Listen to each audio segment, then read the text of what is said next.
Assalamualaikum warahmatullahi wabarakatuh. Selamat siang Pak Estu dan teman-teman semuanya.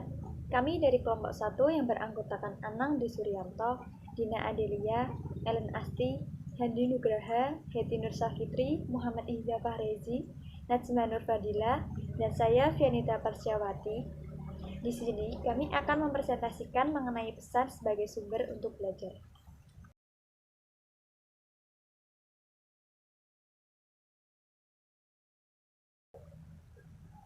Pada presentasi kali ini, kami akan membahas dan menjelaskan tentang definisi pesan, karakteristik pesan verbalistik dan non-verbalistik, cara mengelola pesan verbalistik dan non-verbalistik dalam pembelajaran, serta kelebihan dan kelemahan dari pesan verbalistik dan non-verbalistik. Definisi pesan. Pengertian dari pesan atau informasi dapat diartikan sebagai inti dari komunikasi, di mana sebuah pesan akan berkaitan dengan apa yang dikomunikasikan. Definisi tersebut menunjukkan bahwa pesan merupakan salah satu komponen dalam proses komunikasi berupa gagasan yang merupakan paduan dari pikiran dan perasaan seseorang yang telah diolah dalam bentuk lambang-lambang yang berarti, baik dalam bentuk verbal maupun non-verbal, untuk disampaikan kepada orang lain oleh komunikator. Selanjutnya, definisi pesan verbal dan nonverbal. Nah, pesan verbal sendiri adalah bentuk komunikasi yang disampaikan komunikator kepada komunikan dengan cara tertulis atau lisan. Komunikasi verbal menempati porsi besar karena kenyataannya ide-ide, pemikiran, atau keputusan lebih mudah disampaikan secara verbal ketimbang nonverbal, dengan harapan komunikasi baik pendengar maupun pembaca bisa lebih mudah memahami pesan-pesan yang disampaikan. Sedangkan pesan nonverbal sendiri itu merupakan komunikasi yang tidak menggunakan bahasa secara langsung atau tanpa kata-kata, seperti gerak tubuh. Contoh lain, seperti kita mengangkat tangan saat akan berbicara, itu adalah sebuah contoh kecil dari komunikasi nonverbal ini. Nah, komunikasi ini tidak memiliki struktur yang standar seperti bahasa, tapi dengan interpretasi dan logika, orang dapat mengerti maksud dari yang disampaikan orang tersebut. Selanjutnya adalah karakteristik pesan verbal. Yang pertama, jelas dan ringkas. Informasi yang disampaikan berlangsung secara sederhana, pendek, dan mudah dimengerti. Apabila kata-kata yang digunakan sedikit, maka terjadinya sebuah kerancuan juga akan semakin sedikit. Berbicara secara lambat dan pengucapan yang jelas, maka akan membuat kata tersebut makin mudah untuk dipahami. Yang kedua adalah perbendaharaan kata. Penggunaan kata-kata yang mudah dimengerti oleh seseorang, maka akan meningkatkan keberhasilan menyampaikan informasi. Menyampaikan informasi tidak akan berhasil apabila pengirim informasi tidak mampu menerjemahkan kata atau ucapan yang disampaikan. Kemudian karakteristik yang nomor 3 adalah memiliki arti konotatif dan makna denotatif. Makna konotatif adalah pikiran, perasaan, atau ide yang terdapat dalam suatu kata, sedangkan makna denotatif adalah memberikan pengertian yang sama terhadap kata yang digunakan. Yang keempat, memiliki intonasi. Seorang penyampai informasi mampu mempengaruhi arti pesan melalui nada suara yang dikirimkan. Emosi juga turut serta dalam berperan untuk mengartikulasikan nada suara ini. Untuk materi selanjutnya akan dijelaskan oleh teman saya. Karakteristik pesan nonverbal. 1. Dapat mentransmisikan perasaan. Penyampaian informasi secara nonverbal dapat menyampaikan perasaan dengan sangat baik, tetapi kurang tepat bagi transmisi pikiran. Kedua, bermakna ganda. Penyampaian informasi secara nonverbal memiliki banyak kemungkinan arti, sehingga interpretasi kita tidak selalu benar.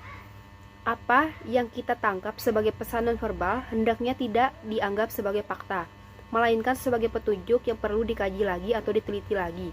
Ketiga, banyak terikat dengan kebudayaan atau aturan. Biasanya, penyampaian pesan secara nonverbal berbeda dengan penafsiran tiap orang dengan latar belakang yang berbeda. Keempat, memiliki banyak fungsi. Pertama, repetisi, yaitu mengulang kembali gagasan yang sudah disampaikan secara verbal. Kedua, substitusi, yaitu menggantikan lambang-lambang verbal. Ketiga, kontradiksi, yaitu menolak pesan verbal atau memberikan makna yang lain terhadap pesan verbal. Keempat, komplemen, yaitu melengkapi dan memperkaya makna pesan nonverbal. Kelima, aksentuasi, yaitu menegaskan pesan verbal atau menggarisbawahinya. Di sini saya akan menyampaikan bagaimana mengelola pesan verbalistik dan non-verbalistik dalam pembelajaran.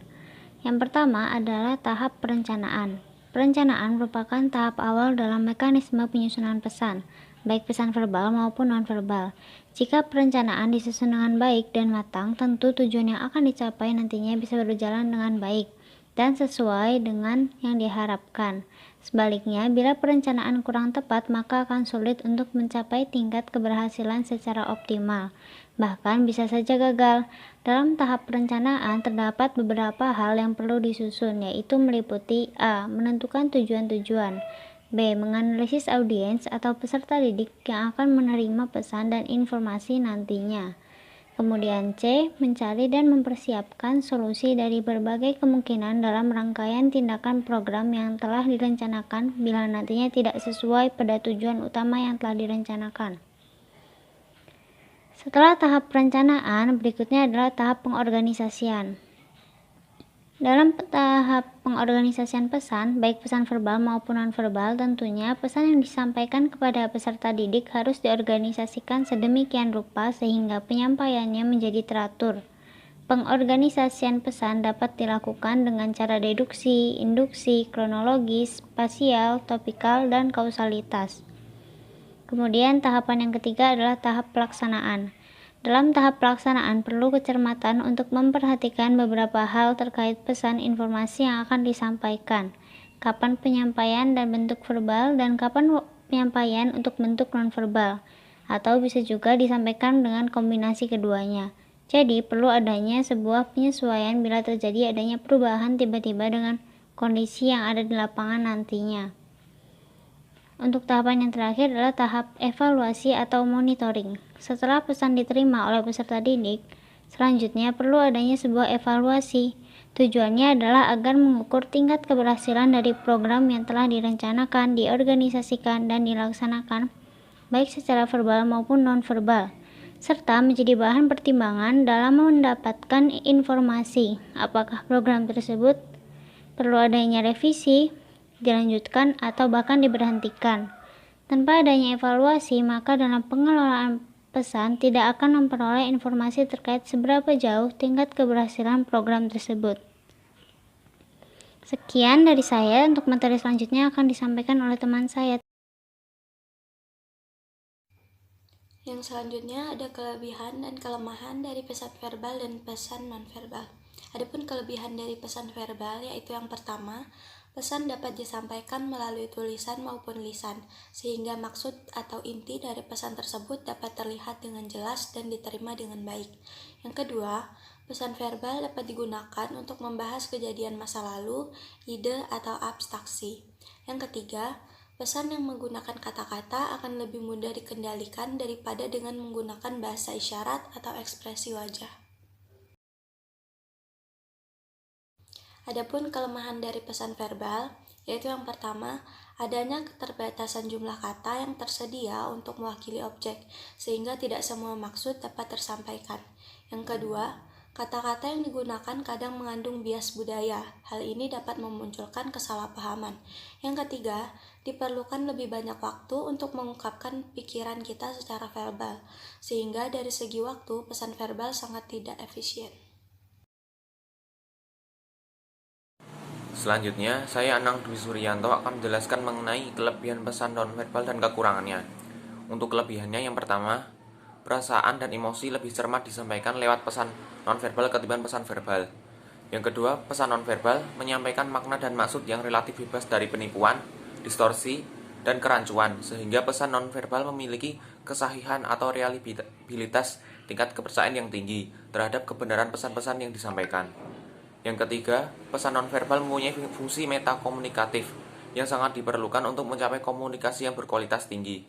Dan yang terakhir, pesan nonverbal merupakan cara komunikasi yang lebih efisien dibandingkan dengan pesan verbal. Untuk kekurangan pesan nonverbal yaitu yang pertama, pesan nonverbal jarang dapat diatur oleh komunikator secara sadar. Yang kedua, komunikasi nonverbal memiliki sifat yang kurang terencana atau terstruktur sehingga sulit dipelajari. Dan yang ketiga atau yang terakhir, proses belajar yang dialami seseorang untuk dapat melakukan perilaku nonverbal sulit untuk dijelaskan. Kesimpulan dari presentasi kali ini yaitu pesan merupakan inti dari komunikasi, karena pesan akan berkaitan dengan apa yang dikomunikasikan. Dan pesan juga dapat diartikan sebagai informasi yang disampaikan oleh komunikator pada komunikan melalui proses komunikasi. Pesan merupakan bagian dari proses komunikasi berupa pikiran dan perasaan individu yang telah dibentuk ke dalam lambang-lambang, baik secara verbal maupun nonverbal, sehingga pesan tersebut dapat mengandung makna. Sebuah pesan, baik pesan verbal maupun nonverbal, dimanfaatkan dalam pembelajaran, tentunya harus melalui pengelolaan terlebih dahulu. Tahapan pengelolaan pesan tersebut yaitu terdiri dari tahap perencanaan, pengorganisasian, pelaksanaan, dan evaluasi.